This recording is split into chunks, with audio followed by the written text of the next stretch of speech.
Kudo flitet për skenarin e tmerrshëm, ai dhe energjia bërthamore, çfarë mund të ndodhë nëse miksohen së bashku. Në vitin 2017, presidenti rus Vladimir Putin paralajmëroi kushdo që bëhet lider në inteligjencën artificiale do të bëhet sundimtar i botës.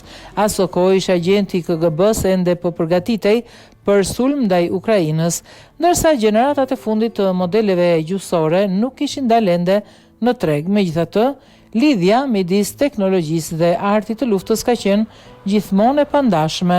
Sot gara për të integruar inteligjencën artificiale në sistemet e mbrojtjes kombëtare është bërë realitet me superfuqive. Inovacionet e fundit kanë hapur horizonte që strateg si Sun Tzu as nuk mund të kishin imagjinuar, ndërsa ekspertët më skeptik paralajmërojnë për skenar të rrezikshëm. Inteligjenca artificiale dhe arsenalet bërthamore. Një pikë që ngre më shumë shqetësim është mundësia e kombinimit të inteligjencës artificiale me menaxhimin e arsenalit bërthamor. Skenarët e përmendur shpesh kujtojnë filma si Terminator e të tjerë.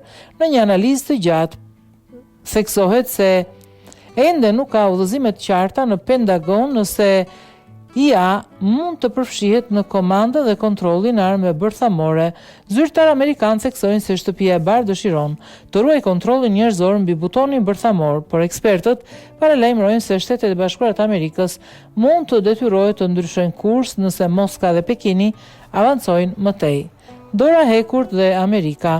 Disa analistë theksojnë nevojën që Shtetet e Bashkuara të Amerikës të zhvillojnë një sistem të ngjashëm me perimetrin sovjetik të njohur si Dora e vdekur, i cili gjatë luftës së ftohtë garantonte lëshimin automatik të raketave bërthamore nëse udhëheqësit rus azisoheshin.